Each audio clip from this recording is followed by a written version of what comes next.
Quem está no centro da aula? O professor ou o aluno? Nenhum dos dois.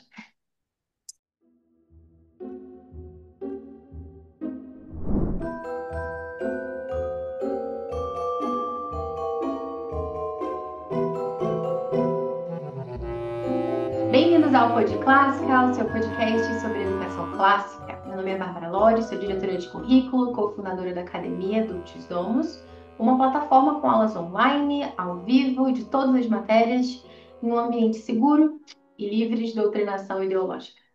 E eu sou Ine Kathleen, professora, escritora e pesquisadora das artes da linguagem. Aqui conversamos sobre como a educação pode ser um caminho para nutrir a mente e ordenar o coração. Uma aula de cada vez. Nosso assunto hoje é a centralidade da verdade no método Charlotte Mason. No último episódio, falamos sobre como Charlotte Mason participa da tradição clássica. Se você ainda não ouviu, vamos deixar o link na descrição. Bárbara, no finalzinho do episódio passado, você comentava que uma das coisas que distingue a educação clássica da moderna é a centralidade da verdade. A tradição clássica acredita que a verdade existe e que pode ser encontrada. De que forma a verdade é o centro de uma aula no método Charlotte Mason? Olha, eu queria começar, comentando que hoje mais cedo eu estava lendo um texto, né? Sempre negócio de preparar os episódios, né? Dar uma estruturada no que a gente vai conversar.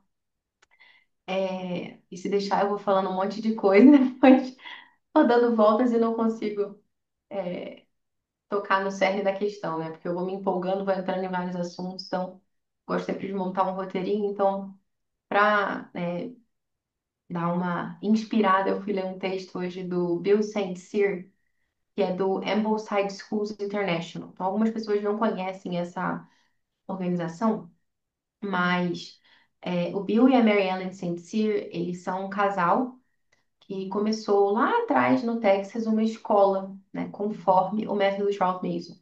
Isso já tem uns 20 e poucos anos. É, acho que já fez uns 25, não sei ao certo. Mas o fato é que várias outras escolas se inspiraram por esse ideal.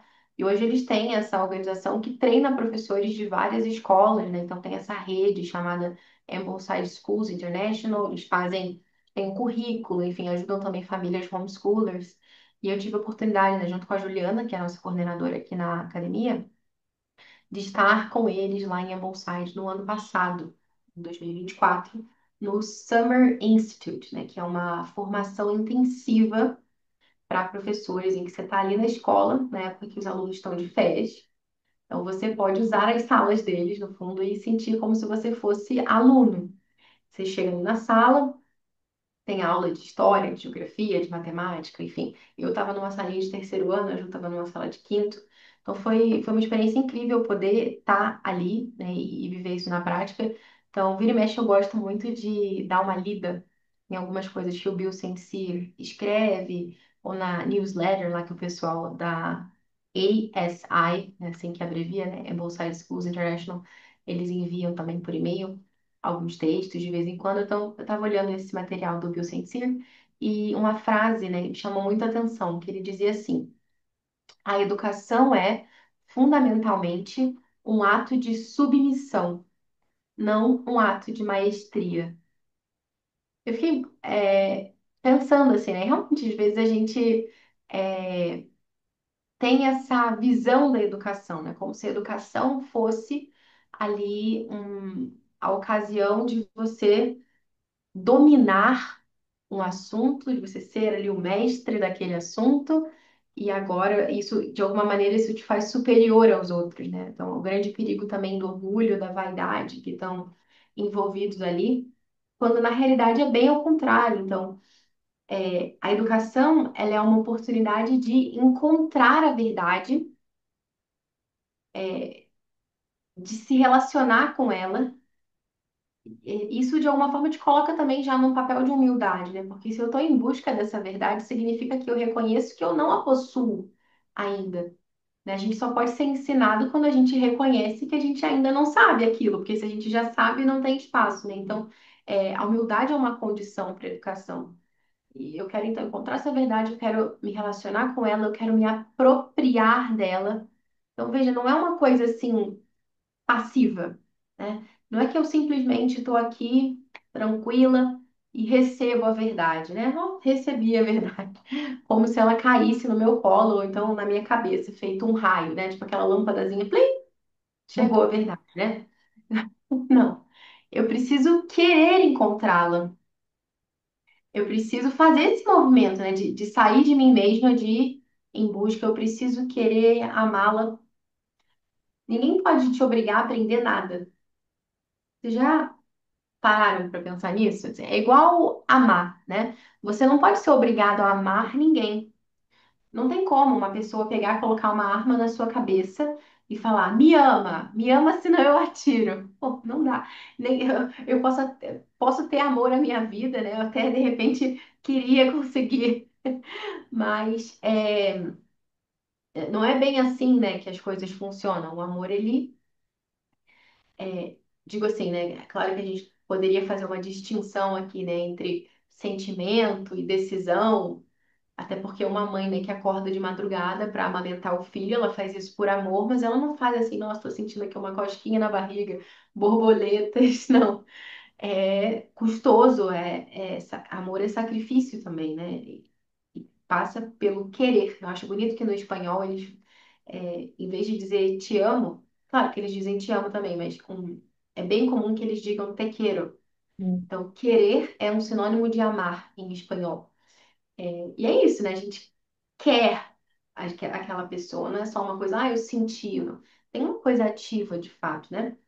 Mas assim, eu preciso querer, percebe? Então ninguém pode me obrigar a amar. É uma coisa que precisa vir de dentro de mim, e que passa por uma liberdade interior que eu tenho. E que ninguém pode violar, ninguém pode te obrigar. É, da mesma forma, eu gosto de pensar, né, que a verdade está à porta e bate. Então você tem que querer abrir, no fundo, né? Você pode abrir ou não.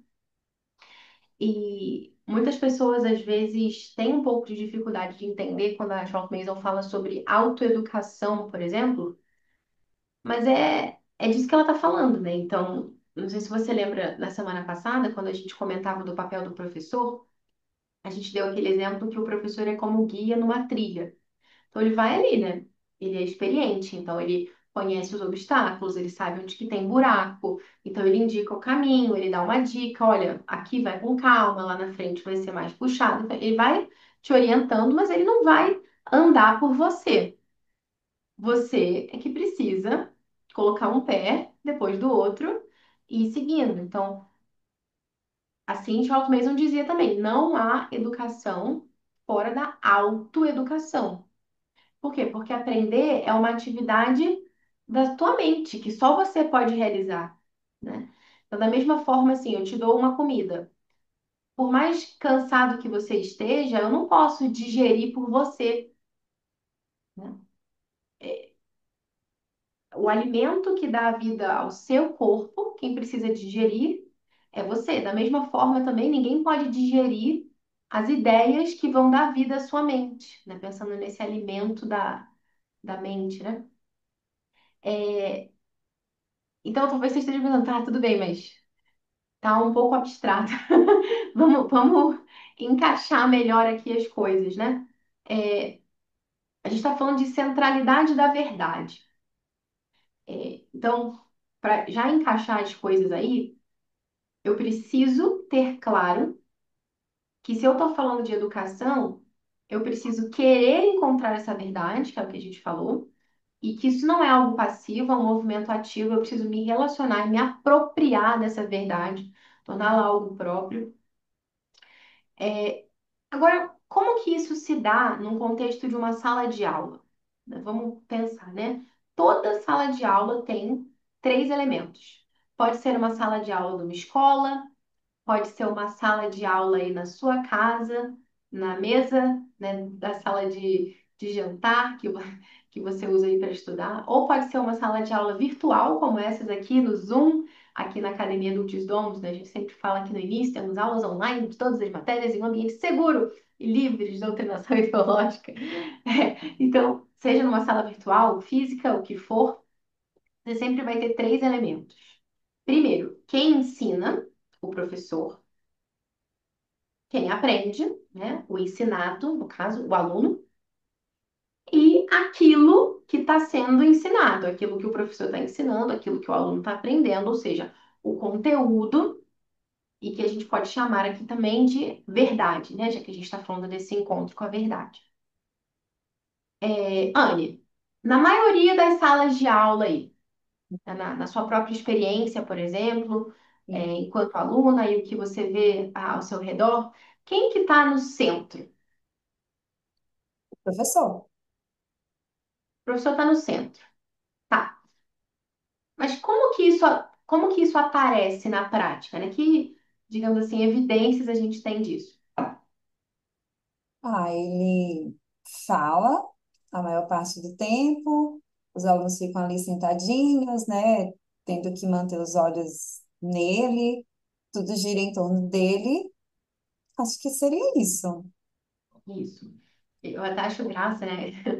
É, porque o pessoal às vezes fala, não, porque a escola é fundamental para a socialização, né? Como se a humanidade tivesse caminhado até aqui sem socializar praticamente, né? Porque tem pouco tempo de existência a escola como a gente vê hoje, né? Compulsória na história da humanidade. E, no fundo, a escola, tudo que você não pode fazer lá é socializar praticamente, né? Exceto naqueles 20, 30 minutos de intervalo do recreio, porque senão o professor briga, né? Não pode conversar com o amiguinho que tá lá. Mas enfim, não é sobre isso. Então tá lá, né? Esse professor, né? Acho que a gente pode colocar uma ilustração aqui, Anne, para de repente a gente conseguir visualizar melhor. É, então, depois da edição, a gente vai pôr aqui um triângulo para que vocês consigam entender. Então, nesse modelo, o professor ele está aqui, ó, no topo. E qual que é a tarefa dele, a missão dele? É transferir o conhecimento, né, que está aqui na base. A gente pode imaginar que esse conhecimento está no livro didático, por exemplo. E a tarefa do professor é transferir esse conhecimento, né? O professor está aqui, ele precisa pegar esse conhecimento e levar lá, transferir para a cabeça dos alunos, que estão aqui na outra ponta.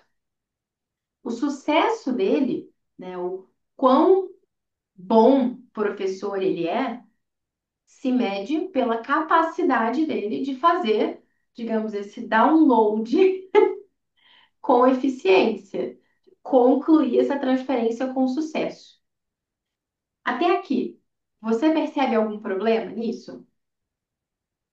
Sim, nós já até falamos em outro episódio, né, que toda pedagogia ela vai partir de uma visão do ser humano. Então, os clássicos tinham uma visão elevada do homem.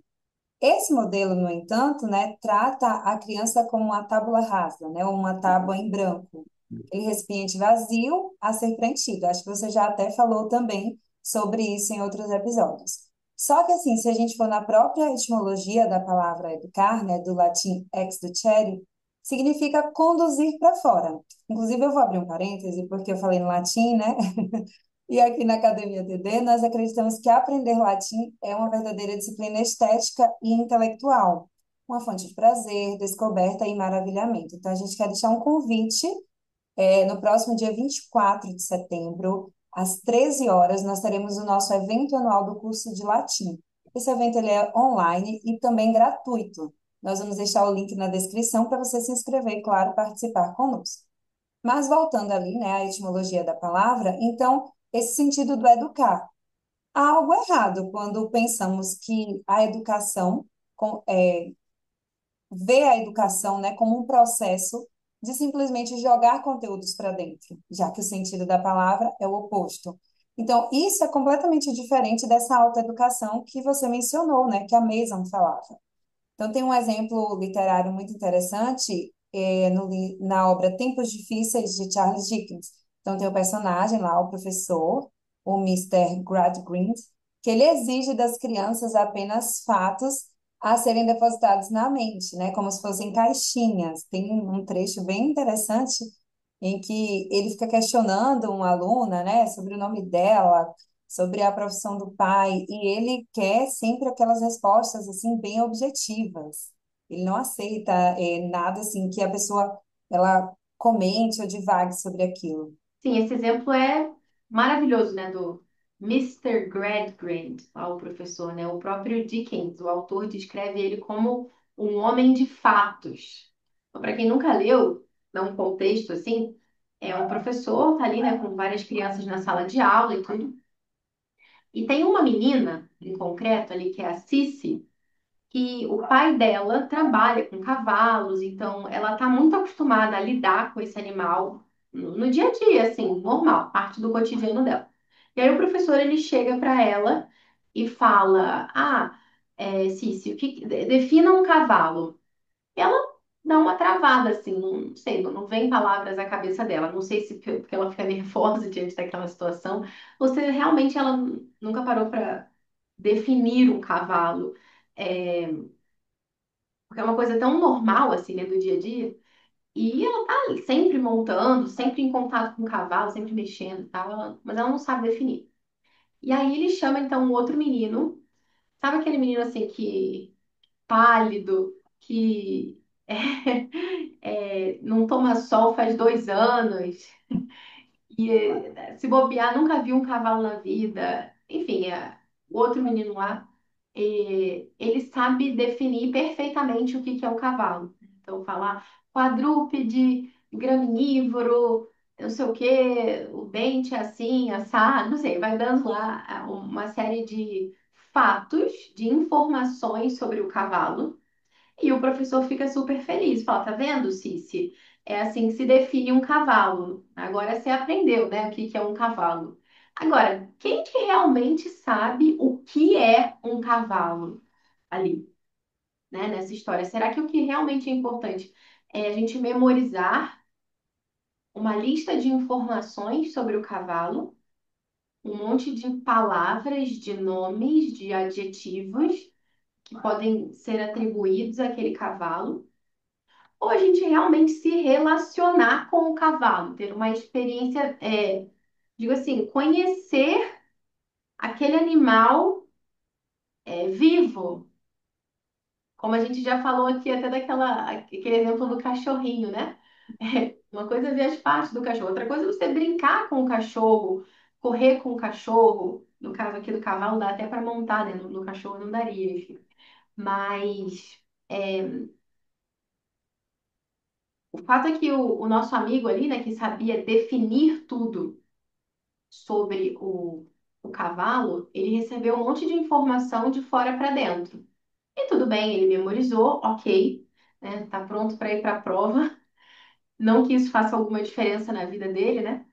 Mas ele tá sabendo ali, né? Aquelas palavrinhas estão memorizadas. Agora, do outro lado, a gente tem aquela menina que ela teve é, como que eu posso dizer, ela pôde, na prática, tá na moda agora, né, falar de experienciar as coisas.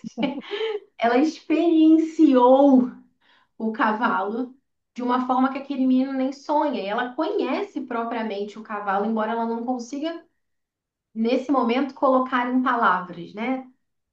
Não porque ela conheça pouco, mas talvez porque ela conhece muito aquele animal. Enfim, mas eu acho que é um exemplo que ajuda muito, né? A gente a ver essa diferença, né? Do que é uma educação de fora para dentro e essa educação de dentro para fora. Talvez o que esteja faltando ali para a Cici seja uma ajuda para que ela consiga verbalizar, para que ela consiga externalizar aquilo que ela já está vivendo, no fundo, né? Aquilo que ela já conhece sobre o cavalo. Porque é importante também, né, que a gente consiga colocar em palavras as coisas. Mas também, né, com um professor desse fica difícil. Muito. Enfim. Mas, bom. E aí, falando em professor, né, que eu dizendo aqui que com um professor desse fica difícil, tem um outro problema também nesse modelo, Anny, que você falou brilhantemente sobre a questão antropológica, a questão de que a gente está vendo esse aluno, essa criança, simplesmente como um mero recipiente e algo que, assim, a gente não, não se verifica. Eu não sei se você já viu aquele livro Encantadora de Bebês. É um livro que ficou super famoso. Enfim, tem pessoas que podem ter várias críticas a vários aspectos ali, mas tem umas coisas interessantes que até me parece que se assemelha um pouco a toda a questão dos temperamentos, enfim, porque tem vários tipos de bebê que ela vai identificando. Tem o bebê anjo, tem o bebê livro-texto, tem o bebê não sei o quê, tem vários bebês. E o bebê, ele é assim, né? Não é que você ensinou o bebê a ser daquele jeito. Não, ela tá te dando ali uma técnica, e a gente pode criticar o quão válido é isso ou não, mas ela tá te dando uma técnica para você identificar dentro daquelas categorias qual que é o seu bebê. Assim como as pessoas fazem para ver qual que é o seu temperamento, né? Aquela coisa toda. Porque você tem algumas características que são inatas, que nasceram contigo, que não foram ensinadas, assim, ó, eu vou ensinar esse bebê aqui a ficar quietinho no carrinho. Não, eu vou observar para ver se ele é o tipo de bebê que fica quietinho no carrinho ou não. E eu vou agir de acordo com o que eu estou vendo diante dos meus olhos, enfim. Então, você vê, né, que os bebês, eles são diferentes. Os filhos de uma mesma família são diferentes. E pessoas que, sei lá, o professor entra numa sala de jardim de infância, por exemplo, ele dá o mesmo estímulo ali para aquelas crianças e crianças diferentes respondem de formas muito diferentes aquilo. Então, não existe esse negócio de, eu vou aqui só pegar esse conhecimento e eu vou depositar ali no baldinho, né? Vou colocar aqui no recipiente. Não é assim. Isso tem um problema antropológico muito grave, porque é como se as pessoas nascessem vazias, como se não, as pessoas são pessoas, né? E a pessoa, ela é um composto de corpo e alma criado à imagem e semelhança de Deus. Então, se eu quero educar um balde, eu preciso agir de uma forma. Agora, se eu quero educar alguém com uma alma criada para toda a eternidade, aí o buraco é mais embaixo, né? Mas vai complicar. Vai me dar um pouquinho mais de trabalho. Então, de fato, a gente tem um problema aqui grande, porque eu não estou tendo uma visão correta de quem é a pessoa, e por isso eu não consigo ensiná-la. O que você falou, né? Toda pedagogia pressupõe uma antropologia. Mas não é esse o único problema desse modelo, né? De você colocar o professor aqui em cima, transferindo o conhecimento para o aluno. Tem uma outra questão que, assim, nesse modelo, o professor, ele acaba assumindo esse papel de mediador entre o aluno e o conhecimento. Como assim? Né? Tudo precisa passar por ele. Ele é uma espécie de filtro, né? Então, o aluno ele não tem acesso aos autores. Muitas vezes ele não tem acesso às fontes. Ele tem acesso, talvez, aos recortes, aos trechos selecionados ali pelo professor. E qual que é a dificuldade, né? Eu vejo duas, né? Uma é que, em vez de abrir caminho e colocar o aluno para encontrar a verdade, né? Ele se coloca ali num papel de que ele é esse mensageiro da verdade, né? Então, muitas vezes ele acaba impondo a sua própria visão de mundo nesse processo.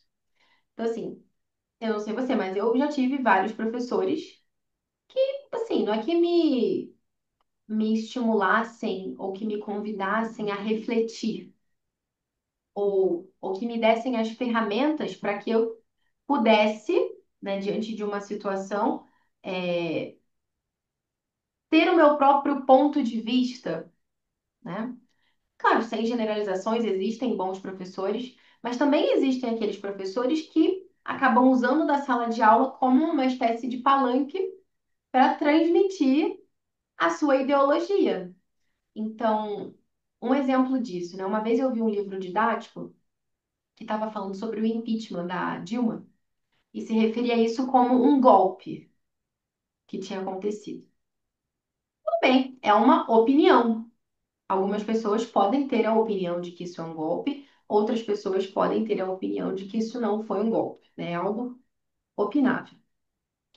É, agora, é diferente de dizer que 2 mais 2 são 4, tá? Isso não é uma opinião, isso não é um ponto de vista. Agora, quando o professor ou o próprio livro didático apresenta isso, vamos estudar o golpe tal, tal, tal, tal, tal, tal, me parece que isso não é discutível, né? É um dado ali, ó. Houve um golpe e pronto. Então, um exemplo. Eu tenho uma turma de história do ensino médio e a gente está esse ano estudando o século XX. O livro lá que a gente estava lendo se referia à proclamação da República como um golpe. Brasil, né? E eu, pessoalmente, concordo. Pelo que eu estudei até aqui, né? O povo não foi consultado, foi uma coisa feita ali na surdina, na madrugada. Foi um golpe, inclusive, militar, a proclamação da República no Brasil. Agora, eu não posso apresentar isso para os meus alunos como se fosse um fato estabelecido, indiscutível e pronto, porque existem outras pessoas que acham que não foi um golpe, né? Então, o que que seria o correto aqui? Bom, vamos examinar o que aconteceu. Vamos ver quais foram os fatos. Veja, houve isso, né, em determinado horário. Dom Pedro II foi comunicado, tal, tal, tal, tal, tal, tal. Deodoro da Fonseca fez isso e aquilo outro, e pronto. Então, o que aconteceu? Depois a gente pode, né, se os alunos não sabem, a gente pode explicar o que que é um golpe. Vamos definir os termos aqui, né? O que que é um golpe. É, isso digo também em homenagem ao falecido Charlie Kirk. Agora, né, todo mundo falando do Charlie Kirk. Se você ver qualquer debate dele lá na faculdade ou qualquer outra pessoa, ele sempre começava definindo os termos. Então, ele começava a discutir, aborto é assassinato, por exemplo. Tá, então vamos definir o que é aborto e o que é assassinato. Aí depois a gente continua a conversa, que senão não dá, né? Então, vamos lá, será que os meus alunos sabem o que que é um golpe? Então, vamos definir os termos. E a partir daí, uma vez que ele sabe o que aconteceu aqui no Brasil, situação concreta, e ele sabe o que é um golpe, aí eu posso convidá-lo a refletir sobre isso. E aí, foi ou não foi um golpe?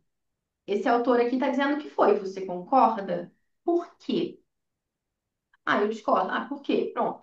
O problema é quando a gente enfia as nossas opiniões goela abaixo dos alunos e sem avisá-los, sem informá-los de que isto é uma opinião e de que por acaso existem pessoas que discordam dele, né? Então, depois a pessoa passa uns anos ela se sente enganada, ela se sente traída, fala, como assim, né?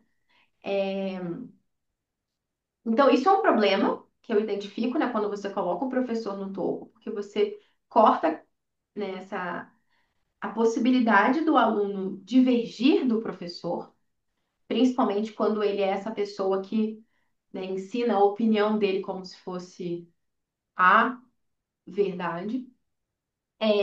E tem um outro problema também, que é uma questão de você colocar o aluno numa relação de dependência constante do professor, como se fosse uma muleta. Você ensina, assim, no fundo, gente, se você parar para pensar, a escola, o tempo da escola, os anos escolares, seja o que você estuda em casa, estuda na escola, estuda no curso, o que for, os anos escolares, eles estão nos equipando, a gente está aprendendo, né, uma série de coisas.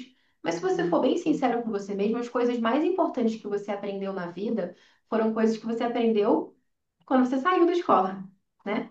Então a gente não pode ficar nessa mentalidade de que, ai, quando eu vou acabar de estudar?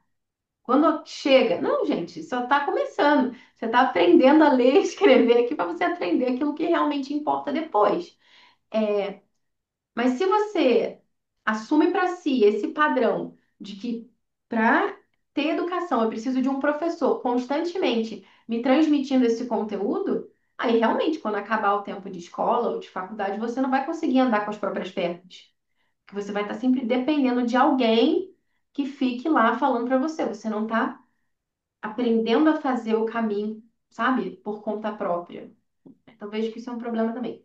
E fora que o sucesso desse modelo, né, se a transferência foi concluída ou não com sucesso, precisa ser medido de uma forma numérica, né?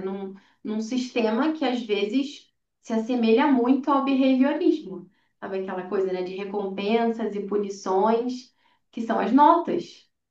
Então, vamos ficar quietinho aqui e vamos prestar atenção, que senão você vai ter uma nota baixa, aí você vai se sentir humilhado, você vai se sentir burro, ou você não vai passar de ano, vai não sei o quê. Tem sempre alguma coisa muito ruim que vai acontecer.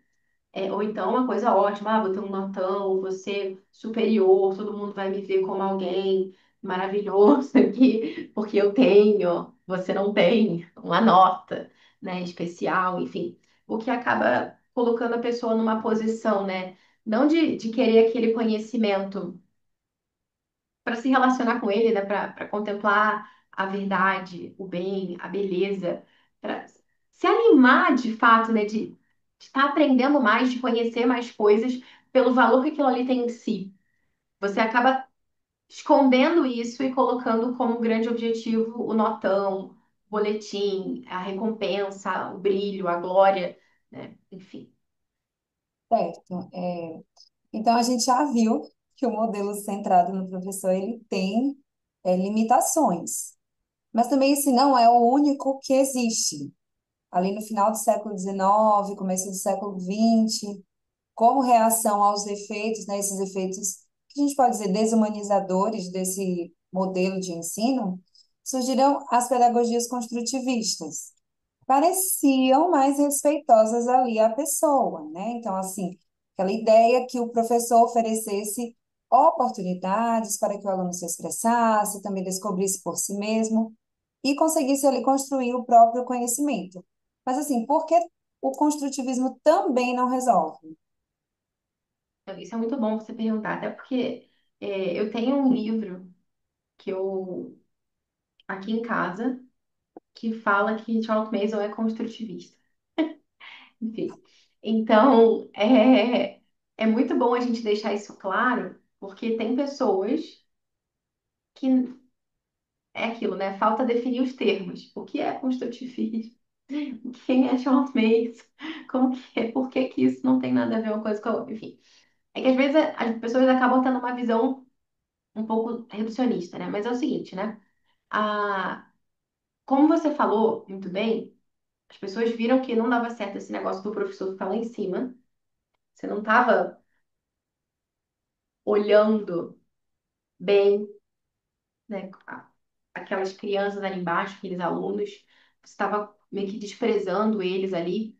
Então, né, se quando você coloca o professor no centro, você diminui o aluno, o que que o pessoal começou a fazer? Então, agora você coloca a criança ali no centro, né, no holofote, mas aí você tem um outro problema, você começa a desprezar a verdade, a desprezar o conhecimento. Por quê? Né? Pensa comigo, né? Se a criança é o foco, né? Se o foco é o sujeito, esse conhecimento passa a ser algo muito subjetivo, né? Pensa no inglês, né? Subject, subjective. A criança, ela constrói a sua própria visão do mundo a partir dessas experiências, né? Isso que diz o construtivismo. Mas se é ela que constrói, ela pode construir qualquer coisa, inclusive nada. Enfim. Então, se por um lado, né, quando você coloca o professor no centro, você diminui o aluno, quando você coloca o aluno no centro, você diminui a verdade, você despreza a verdade. Porque eu não tenho uma verdade objetiva, não tenho um conhecimento objetivo, algo que de fato precisa ser encontrado. Não, eu vou ali construir uma coisa, você constrói outra e assim vamos, né? Mas não, a gente sabe que não é isso. A verdade não é uma coisa que você constrói. E ela também não é uma coisa que simplesmente você recebe. A verdade é algo que eu encontro.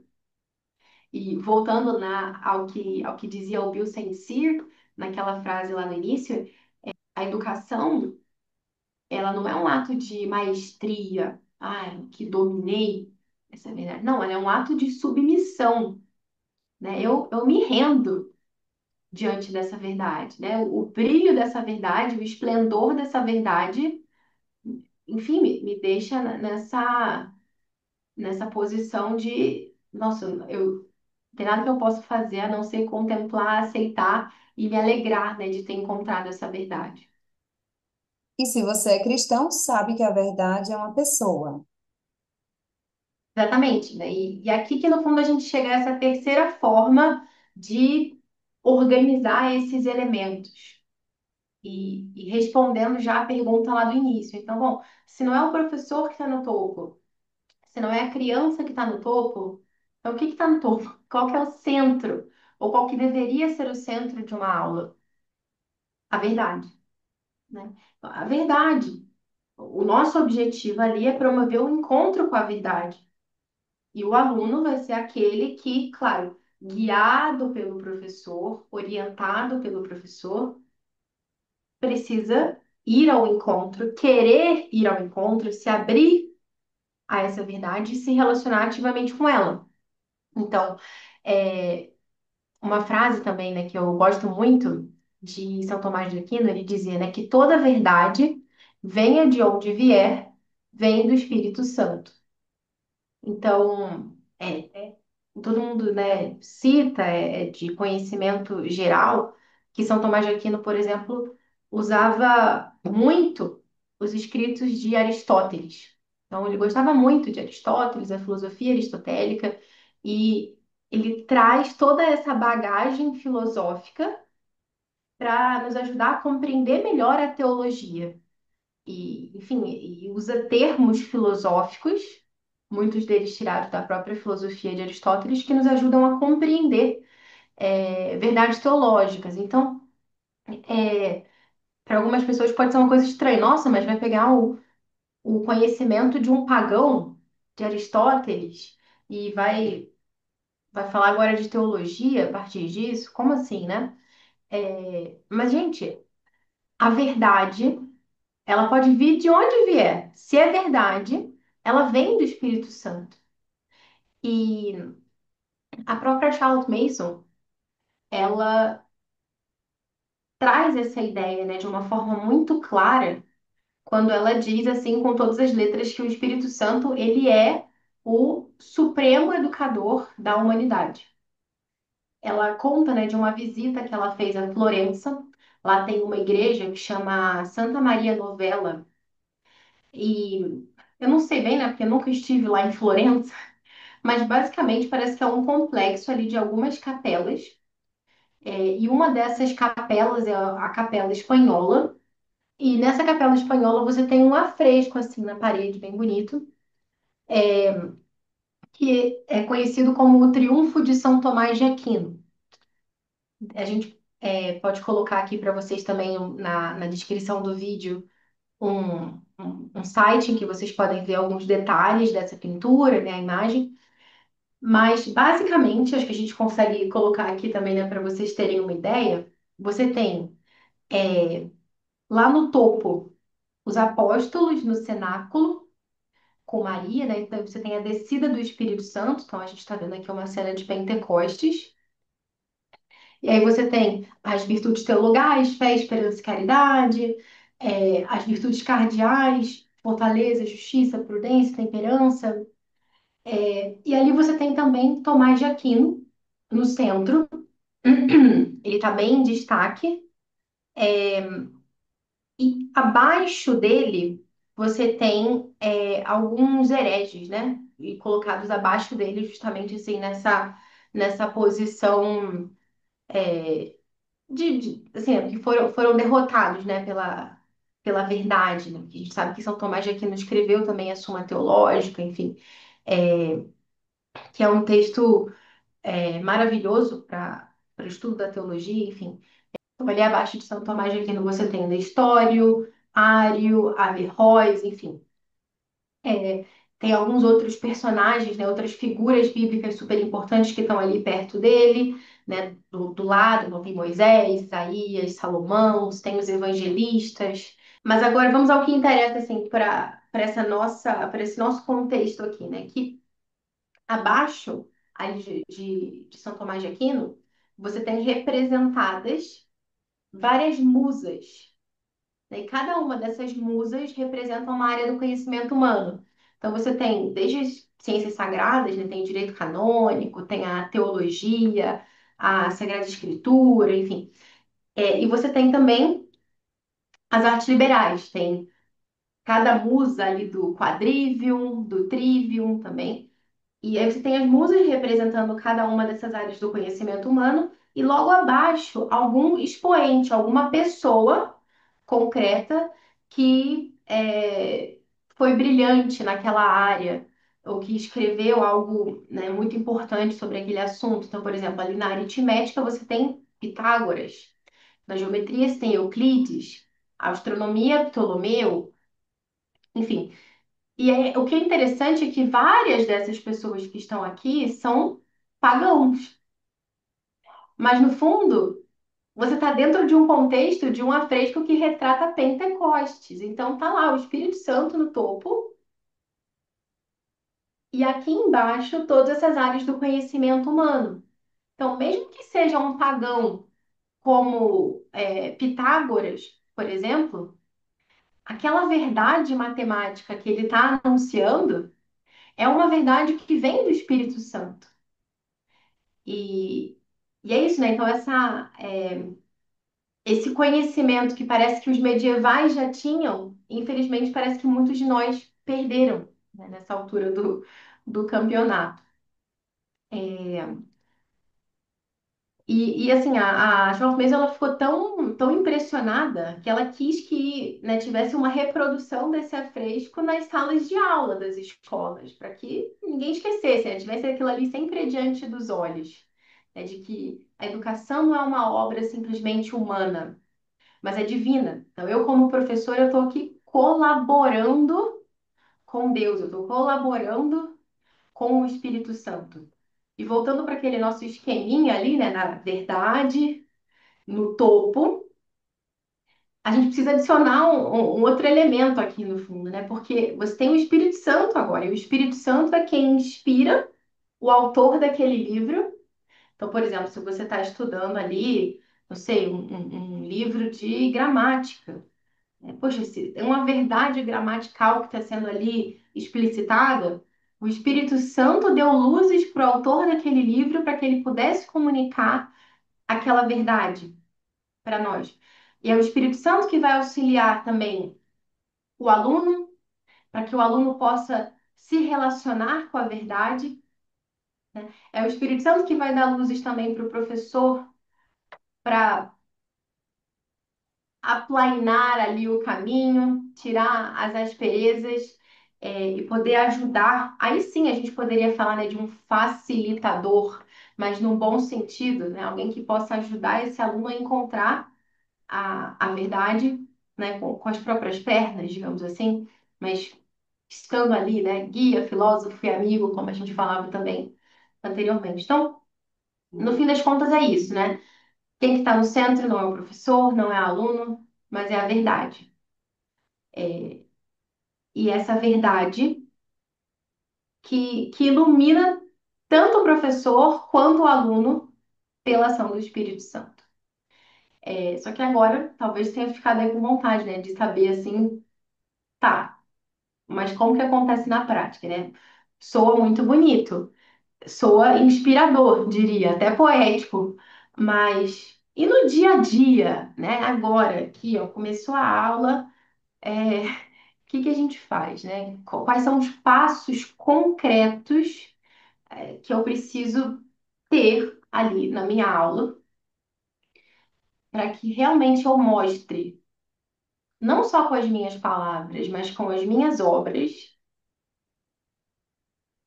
que o centro daquela aula é a verdade. E aí tem muita coisa que a gente pode falar sobre esse assunto, né? Então, por exemplo, o tipo de livro que eu escolho. Gente, um tipo de livro que é bom para a gente usar na aula é um livro que coopera com essa ação do Espírito Santo, né? Então, por exemplo, a gente costuma falar muito aqui de livro vivo, esse é um assunto que a gente vai trazer também. Mas Uma das melhores definições de livro vivo que eu vi foi do Art Middlecoff. Uma vez ele falou, né? Dizer livro vivo é uma declaração teológica. Por quê? O Espírito Santo é o Senhor que dá a vida, né? Diz, né? No Credo Niceno Constantinopolitano. Então, você dizer que um livro é vivo é dizer que esse livro coopera com a ação do Espírito Santo. Então, não é um livro que atrapalha, não é um livro que é uma pedra de tropeço para a ação desse Supremo Educador. Da mesma forma, os professores também, né? O que que é que nós fazemos no meio de uma aula que às vezes atrapalha os nossos alunos, em vez de ajudá-los? Enfim, tem uma série de coisas que a gente poderia falar sobre isso desse ponto de vista prático, mas o nosso episódio ficaria longo demais. Então, para a gente poder discutir isso com mais calma, a gente vai ter que guardar para semana que vem. Muito bom. Obrigada, então, por nos acompanhar até aqui. Se você ouviu até o final, deixe um comentário contando há quanto tempo você conhece a Charlotte Mason e se já tinha visto o método a partir dessa perspectiva que a gente conversou hoje. Semana que vem nós temos um encontro marcado, mas enquanto isso, sigamos o conselho de Charlotte Mason. Vamos tentar, ainda que de forma imperfeita, fazer da educação uma ciência das relações. Em outras palavras, tentar, em cada disciplina, levar as crianças a trabalhar com ideias vivas. Neste campo, pequenos esforços são honrados com grandes recompensas. E percebemos que a educação que oferecemos excede tudo o que pretendíamos ou imaginávamos. Até a próxima!